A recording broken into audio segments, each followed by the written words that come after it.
Clip number 533۔ اس clip میں انشاءاللہ آپ قرآن پاک کی سورہ ہود کی آیت نمبر 65 سے لے کے 68 تک کی تلاوت، ترجمہ اور تفسیر قرآن صراط الجنان سماعت فرمائیں گے۔ بسم اللہ الرحمن الرحیم۔ ترجمہ، اللہ کے نام سے شروع جو نہایت مہربان رحمت والا ہے۔ فعقروها فقال تمتعوا في داركم 3 أيام ذلك وعد غير مكذوب۔ ترجمہ، تو انہوں نے اس کے پاؤں کی پچھلی جانب کے اوپر والی ٹانگوں کی رگیں کاٹ دیں، تو صالح نے فرمایا تم اپنے گھروں میں 3 دن مزید فائدہ اٹھا لو، یہ ایک وعدہ ہے جو جھوٹا نہ ہوگا۔ فعقروها، تو انہوں نے اس کے پاؤں کے اوپر ٹانگوں کی رگیں کاٹ دیں۔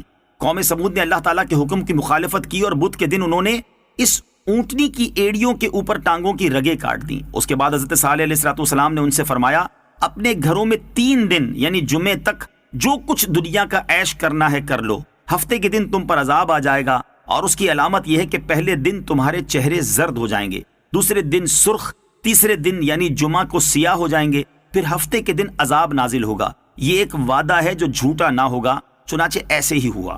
فلما جاء امرنا نجينا صالحا والذين آمنوا معه برحمة منا ومن خزي يومئذ ان ربك هو القوي العزيز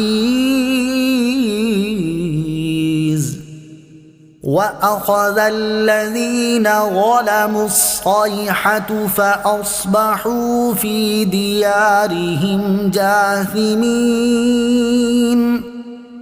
كأن لم يغنوا فيها ألا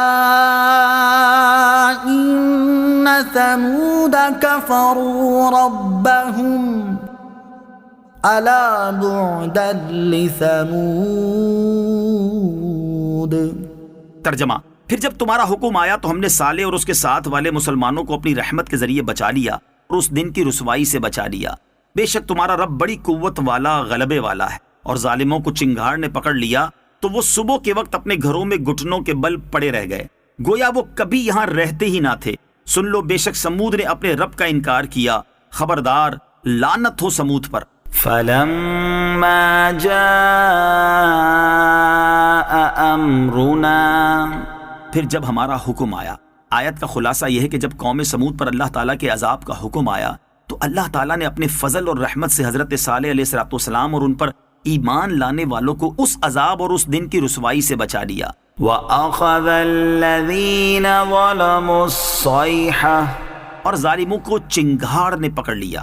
اس آیت میں قوم سمود پر آنے والے عذاب کی کیفیت کا بیان ہے۔ سورہ اعراف میں ان پر آنے والے عذاب کی کیفیت اس طرح بیان ہوئی کہ فَأَخَذَتْهُمُ الرَّجْفَةُ فَأَصْبَحُوا فِي دَارِهِمْ جَاثِمِينَ۔ ترجمہ، تو انہیں زلزلے نے پکڑ لیا تو وہ صبح کو اپنے گھروں میں اوندھے پڑے رہ گئے۔ اور یہاں اس طرح بیان ہوئی کہ اور ظالموں کو چنگھاڑ نے پکڑ لیا تو وہ صبح کے وقت اپنے گھروں میں گھٹنوں کے پل پڑے رہ گئے۔ ان دونوں کیفیتوں میں کوئی تضاد نہیں، کیونکہ پہلے ہولناک چیخ کی آواز آئی اور اس کے بعد زلزلہ پیدا ہوا، اس لیے قوم سمود کی ہلاکت کو چیخ اور زلزلہ دونوں میں سے کسی کی بھی طرف منسوب کیا جا سکتا ہے۔ كَأَن لَّمْ يَغْنَوْا فِيهَا، گویا وہ کبھی یہاں رہتے ہی نہ تھے، یعنی عذاب نازل ہونے کے بعد ان کا حال یہ ہوا کہ گویا وہ کبھی اپنے شہروں میں بسے ہی نہ تھے اور وہ زندہ تھے ہی نہیں۔ اے لوگو سن لو، قوم سمود نے اللہ تعالیٰ کی وحدانیت اور اس کی نشانیوں کا انکار کیا، جس کے نتیجے میں ان کا یہ انجام ہوا، تو تمہیں چاہیے کہ ان کے انجام سے عبرت حاصل کرو اور ان جیسے افعال کرنے سے بچو تاکہ تم ان کی طرح کے عذاب میں مبتلا ہونے سے بچ جاؤ۔